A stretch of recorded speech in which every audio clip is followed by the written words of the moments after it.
ಮೂಡಾ ಕೇಸ್ಗೆ ಸಂಬಂಧಪಟ್ಟ ಹಾಗೆ ಸಿಎಂ ಮತ್ತು ಫ್ಯಾಮಿಲಿ ಸೇಫ್ ಆಗಿದೆ. ಅಧಿಕಾರಿ ಸಿಬ್ಬಂದಿ ಲಾಕ್. ಸಿಎಂ ಹಾಗೂ ಕುಟುಂಬದ ವಿರುದ್ಧ ಕೇಳಿ ಬಂದಿದ್ದಂತಹ ಅತಿದೊಡ್ಡದಾದಂತಹ ಆರೋಪ ಇದೆ. ಸಿಎಂ ಹಾಗೂ ಕುಟುಂಬದ ವಿರುದ್ಧ ಕೇಳಿ ಬಂದಿದ್ದಂತಹ ಅತಿದೊಡ್ಡದಾದಂತಹ ಆರೋಪ ಇದು. ನ್ಯಾಯಮೂರ್ತಿ ಪಿಎಂ ದೇಸಾಯಿ ಏಕಸದಸ್ಯ ಆಯೋಗದಿಂದ ಕ್ಲೀನ್ ಚಿಟ್ ಸಿಕ್ಕಿದೆ. ಪಿಎಂ ದೇಸಾಯಿ ಆಯೋಗವನ್ನ ರಚನೆ ಮಾಡಿರುತ್ತೆ ಹೈಕೋರ್ಟ್. ಮೂಡಾದಲ್ಲಿ ಸಿಎಂ ಪತ್ನಿಯದ್ದು ಯಾವುದೇ ಪಾತ್ರ ಇಲ್ಲ. ಸಿಎಂ ಅವರದು ಜೊತೆಗೆ ಅವರ ಪತ್ನಿ ಪಾರ್ವತಿ ಏನಿದ್ದಾರೆ ಯಾವುದೇ ಪಾತ್ರ ಇಲ್ಲ. ಪಾರ್ವತಿ ಅವರ ಭೂಮಿಗೆ ಬದಲಿ ನಿವೇಶನವನ್ನ ನೀಡಿರೋದು ತಪ್ಪಲ್ಲ. ಆದರೆ ಅಧಿಕಾರಿಗಳು ಸರ್ವೇಯರ್ ಸಿಬ್ಬಂದಿಗಳಿಂದ ಅತಿ ದೊಡ್ಡದಾದಂತಹ ಭ್ರಷ್ಟಾಚಾರವಾಗಿದೆ. ಬಿಜೆಪಿ ಸರ್ಕಾರದ ಅವಧಿಯಲ್ಲಿ ಭೂಮಿ ಹಸ್ತಾಂತರದ ಬಗ್ಗೆ ಉಲ್ಲೇಖವನ್ನು ಕೂಡ ಮಾಡಲಾಗಿತ್ತು.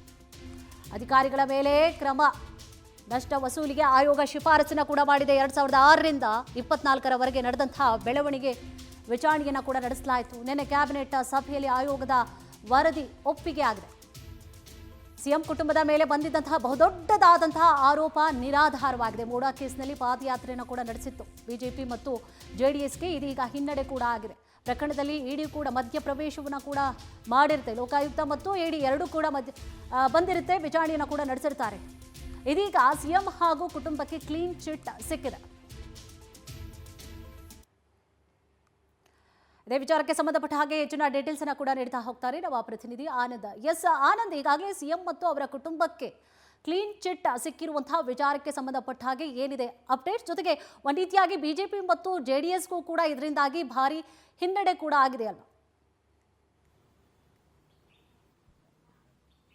ಕುಸುಮ, ಪ್ರಮುಖವಾಗಿ ಪಿಎಂ ದೇಸಾಯಿ ನೇತೃತ್ವದಲ್ಲಿ ಏಕಸದಸ್ಯ ಆಯೋಗವನ್ನ ಮುಡಾ ವಿಚಾರವಾಗಿ ರಚನೆ ಮಾಡಲಾಗಿತ್ತು. ಈಗ ಅದು ಆ ಒಂದು ಆಯೋಗ ಸಿಎಂ ಸಿದ್ದರಾಮಯ್ಯ ಮತ್ತೆ ಅವರ ಫ್ಯಾಮಿಲಿಗೆ ಕ್ಲೀನ್ ಚಿಟ್ ಅನ್ನ ಕೊಟ್ಟಿರ್ತಕ್ಕಂಥದ್ದು.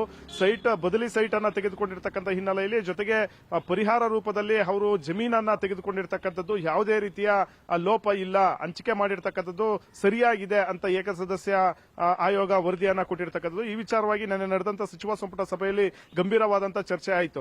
ಸಿಎಂ ವಿರುದ್ಧ ಯಾವುದೇ ರೀತಿಯ ಒಂದು ಆಪಾದನೆಗಳಿಲ್ಲ. ಆದ್ರೆ ಇಲ್ಲಿ ಮೇಲ್ನೋಟಕ್ಕೆ ಮುಡಾದಲ್ಲಿ ಆಗಿರ್ತಕ್ಕಂಥ ಸೈಟ್ ಹಂಚಿಕೆ ಹಗರಣ ಆಗಿರ್ಬೋದು ಅಥವಾ ಬದಲಿ ಸೈಟ್ಗಳ ವಿಚಾರ ಆಗಿರ್ಬೋದು, ಇದರಲ್ಲಿ ಅಧಿಕಾರಿಗಳ ಒಂದು ಲೋಪ ಮತ್ತೆ ಅವರ ಒಂದು ಪ್ರಮುಖವಾಗಿ ಭ್ರಷ್ಟಾಚಾರ ಇದ್ದು ಕಂಡು ಬಂದಂತ ಹಿನ್ನೆಲೆಯಲ್ಲಿ ಆ ಅಧಿಕಾರಿಗಳಿಂದಲೇ ನಷ್ಟವನ್ನ ವಸೂಲಿ ಮಾಡತಕ್ಕಂಥ ನಿಟ್ಟಿನಲ್ಲಿ ನಿನ್ನೆ ನಡೆದಂತ ಸಚಿವ ಸಂಪುಟ ಸಭೆಯಲ್ಲಿ ತೀರ್ಮಾನ ಆಗಿದೆ. ಯಾರೆಲ್ಲ ಅಧಿಕಾರಿಗಳು ಇದರಲ್ಲಿ ಶಾಮೀಲಾಗಿದ್ದಾರೆ ಅವರಿಂದಲೇ ಒಂದು ಆರ್ಥಿಕ ನಷ್ಟವನ್ನ ಭರಿಸಬೇಕು ಅನ್ನೋದು ನಿಟ್ಟಿನಲ್ಲಿ ಆಯೋಗ ಶಿಫಾರಸನ್ನು ಮಾಡಿರ್ತಕ್ಕಂಥದ್ದು.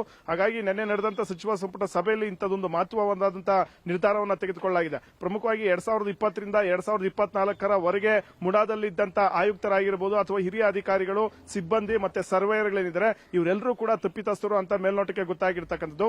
ಈ ಎಲ್ಲಾ ಒಂದು ಅಧಿಕಾರಿಗಳ ವಿರುದ್ಧ ನ್ಯಾಯಾಂಗ ತನಿಖೆ ಆಗಬೇಕು ಅಥವಾ ನ್ಯಾಯಾಂಗವಾಗಿ ಅವರಿಗೆ ಶಿಕ್ಷೆ ವಿಧಿಸತಕ್ಕಂಥ ಒಂದು ಕೆಲಸ ಆಗಬೇಕು.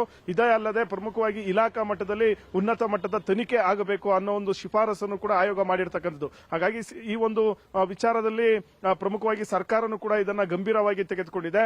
ಸುಮಾರು 2006ರಿಂದ ಇದುವರೆಗೂ ಯಾರ್ಯಾರಿಗೆ ಸೈಟ್ಗಳನ್ನ ಅಕ್ರಮವಾಗಿ ಹಂಚಿಕೆ ಮಾಡಿದೆ ಅದೆಲ್ಲದರ ಬಗ್ಗೆನೂ ಕೂಡ ಈಗಾಗಲೇ ತನಿಖೆ ಮಾಡಲಾಗಿರ್ತಕ್ಕಂಥದ್ದು. ಹಾಗಾಗಿ ಮುಂದೆ ಕೇವಲ ಭ್ರಷ್ಟಾಚಾರ ಮಾಡಿರ್ತಕ್ಕಂಥ ಅಧಿಕಾರಿಗಳು ಮಾತ್ರವಲ್ಲ, ಯಾರು ಅಕ್ರಮವಾಗಿ ಸೈಟ್ ಅನ್ನ ಪಡೆದುಕೊಂಡಿರ್ತಾರೆ ಅವ್ರಿಗೂ ಕೂಡ ಮುಂದಿನ ದಿನಗಳಲ್ಲಿ ಕಂಟಕ ಶುರುವಾಗಿರ್ತಕ್ಕಂಥದ್ದು.